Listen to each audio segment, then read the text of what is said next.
Bonjour à tous, j'espère que vous allez bien. Je suis ravie de vous retrouver aujourd'hui pour notre toute dernière vidéo de notre série consacrée à l'alimentation végétale.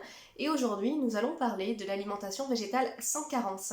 C'est-à-dire que je vais vous expliquer un petit peu quels sont les points auxquels il faut faire attention et surtout comment y faire attention. Donc je ne vais pas m'étaler sur tous les points parce qu'il y en aurait énormément. On va simplement prendre les deux points qui me semblent être les préoccupations majeures quand on devient soit végétarien, soit végétalien. Vegan y compris bien entendu, mais c'est l'alimentation végétalienne, donc c'est la même chose. Donc nous allons parler dans un premier temps des protéines, et donc évidemment du risque de manque de protéines éventuel. Et bien entendu, dans une seconde partie, nous parlerons de la vitamine B12 parce qu'on sait qu'elle est indispensable et dans quel cas il faut s'en méfier, dans quel cas il faut faire attention à ne pas avoir de carence. Je vous en dis pas plus, on passe tout de suite à la question des protéines. Donc, nous allons dans un premier temps parler des protéines. Alors, avant toute chose, et bien évidemment avant de parler des protéines, j'insiste parce que je ne l'ai pas fait en introduction, mais je pense que c'est important, je ne suis pas médecin, je ne suis pas nutritionniste.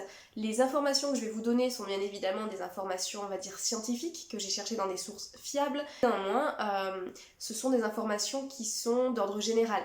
Bien évidemment, si vous avez des pathologies, si vous avez des particularités, si vous êtes extrêmement sportif ou autre, il conviendra d'adapter ce que je dis qui ne sera pas forcément adapté en tous les cas à votre situation spécifique. Voilà, je tenais à le dire avant de commencer pour que les choses soient bien claires. Cela étant dit, revenons-en à nos moutons et donc à nos protéines. Quand on se lance dans une alimentation végétale, qu'elle soit végétarienne ou végétalienne, on entend souvent des questions ou des exclamations du style mais si tu manges plus de viande, où est-ce que tu vas trouver tes protéines? Ou alors, mais tu es sûr de vouloir devenir végétarien parce que tu vas manquer de prot, tu mangeras plus de viande, tu risques de ne plus avoir de force, de plus être, de plus pouvoir faire de sport, etc. Bref, on a tout un mythe un petit peu qui s'est construit autour de cette idée selon laquelle si on ne mange plus de produits animaux, on va être en manque de protéines.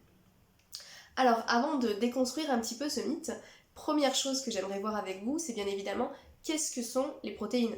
Parce que c'est bien beau d'en parler, on a tous déjà entendu ce terme, mais on ne sait pas forcément bien ce que c'est.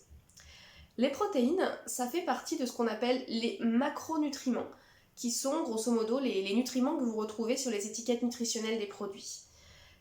Quand vous regardez derrière au dos d'un produit qui est packagé, vous voyez, il y a marqué lipides, glucides, protéines. Ce sont les trois macronutriments qui composent notre alimentation et dont nous avons besoin. Nous avons besoin de lipides, de glucides et de protéines dans des quantités déterminées. Et bien évidemment, s'il nous manque un petit peu d'un tel ou d'un tel, ça peut être problématique pour notre santé. Alors, que se passe-t-il effectivement si on manque de protéines et quel est le rôle des protéines? D'après l'ANSES, celles-ci sont indispensables puisqu'elles ont, on va dire, une action importante dans de nombreux processus physiologiques et au-delà de ça, sans rentrer dans les détails, elles participent au renouvellement des tissus et notamment les tissus musculaires. Donc effectivement, l'idée selon laquelle les protéines participent, on va dire, à de bonnes performances sportives et sont indispensables, que ce soit d'ailleurs pour les sportifs ou les non sportifs, c'est vrai. C'est-à-dire qu'on a besoin d'un certain nombre de protéines.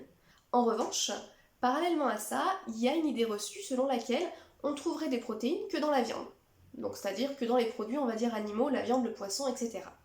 Et cette idée reçue, elle est totalement fausse. Et ça, je veux vraiment insister là-dessus et le souligner. On ne trouve pas de protéines que ou exclusivement dans les produits d'origine animaux.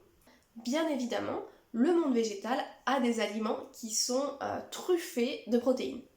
Pour vous donner un petit peu des familles d'aliments où on en trouve, il y en a dans les céréales, à proportion variable bien entendu, dans les légumineuses, dans les oléagineux et bien évidemment dans les produits laitiers.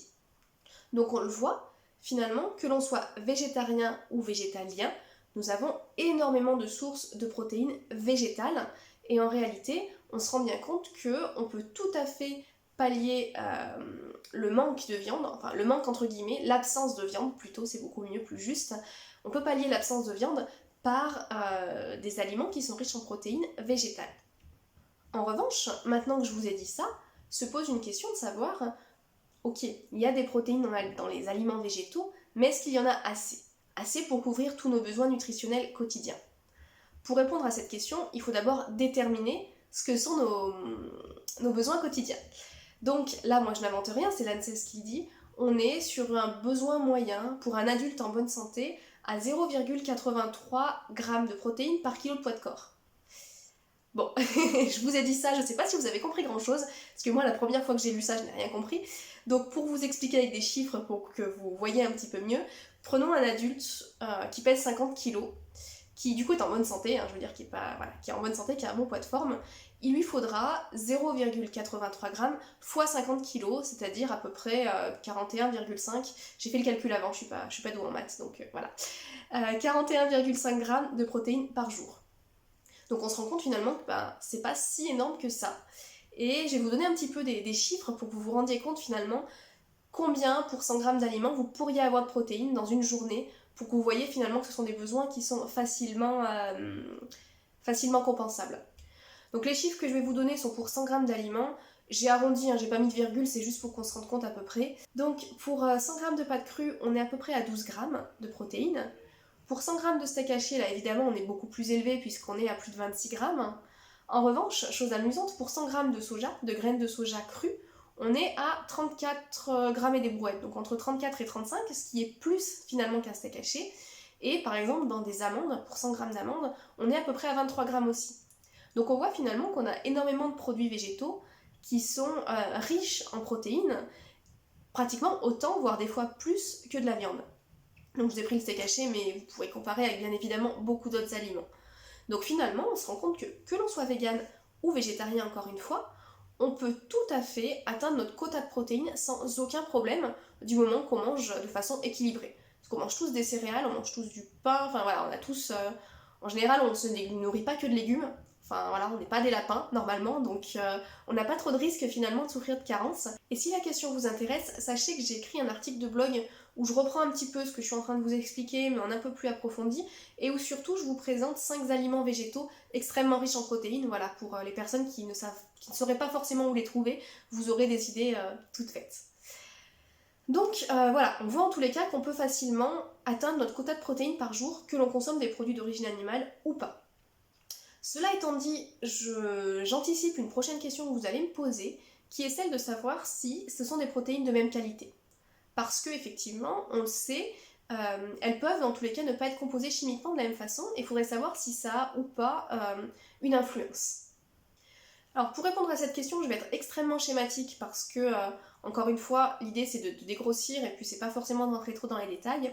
Mais ce qu'il faut savoir, c'est qu'une protéine, elle est composée de 20 acides aminés. Et on a 9 acides aminés essentiels et 11 non essentiels. Les acides aminés essentiels, qu'est-ce que ça veut dire grosso modo ? Très simplement, ça veut dire qu'on ne sait pas les synthétiser nous-mêmes, donc il faut qu'on nous les apporte dans l'alimentation. Or, et ça il faut quand même le dire, parce que c'est important que tout le monde le sache, les protéines animales sont dites complètes, c'est-à-dire qu'elles contiennent tous les acides aminés essentiels et non essentiels, ce qui n'est pas nécessairement le cas des protéines végétales. C'est-à-dire que les protéines végétales vont être plus riches en certains acides aminés essentiels et plus pauvres dans d'autres. Concrètement, ce sont surtout sur 2 acides aminés qu'on va un petit peu plus se pencher, à savoir la lysine et la méthionine. En réalité, les céréales, donc tous les aliments qui font partie de la famille des céréales, vont tendance à avoir une faible teneur en lysine, et à l'inverse, les légumineuses, donc tous les aliments qui font partie des légumineuses, vont avoir une faible tendance en méthionine. Mais là où vous voyez que c'est intéressant, c'est que finalement, les carences, ou les faibles teneurs, ne sont pas les mêmes selon les aliments. Et donc ça, c'est merveilleux parce que finalement, ça veut dire que les aliments entre eux se complètent. Je m'explique. Finalement, l'idée c'est qu'on ait notre quota d'acides aminés essentiels par jour. Mais effectivement, on se rend bien compte que si on ne mange que des céréales, on va avoir un petit manque de lysine, et à l'inverse, si on ne mange que des légumineuses, on va avoir un manque de méthionine. Mais si on a une alimentation qui est suffisamment variée, c'est-à-dire qu'on mange et des légumineuses et des céréales, eh bien ça va se compléter, c'est-à-dire qu'on aura, comme il y en a une qui aura un faible taux de lysine mais l'autre qui l'aura fort, et l'autre qui aura un faible taux de méthionine mais l'autre qui l'aura plus important, vous allez voir qu'effectivement, de façon très facile, on va pouvoir se compléter et avoir une alimentation qui est aussi intéressante que si on mangeait des produits carnés. Donc, bien évidemment, pour les végétariens, de toute façon, cette question se pose beaucoup moins, puisqu'on va consommer des produits d'origine animale, a priori, en tous les cas, pour les personnes qui continuent de prendre des œufs ou du lait, etc. De toute façon, l'apport de ces acides aminés, on va l'avoir. La question se pose beaucoup plus pour les végétaliens, Mais comme je vous l'ai dit, du moment qu'on mange de tout et que ça se complémente, a priori il n'y a pas de problème. Et ce qui est même d'ailleurs intéressant, je le souligne, c'est que les études récentes tendent à montrer que contrairement à ce qu'on a pu entendre pendant de nombreuses années en tout cas, il n'y a pas forcément besoin que l'on mange nos céréales et nos légumineuses dans le même repas, puisque l'apport nutritionnel se fait finalement sur une période beaucoup plus longue.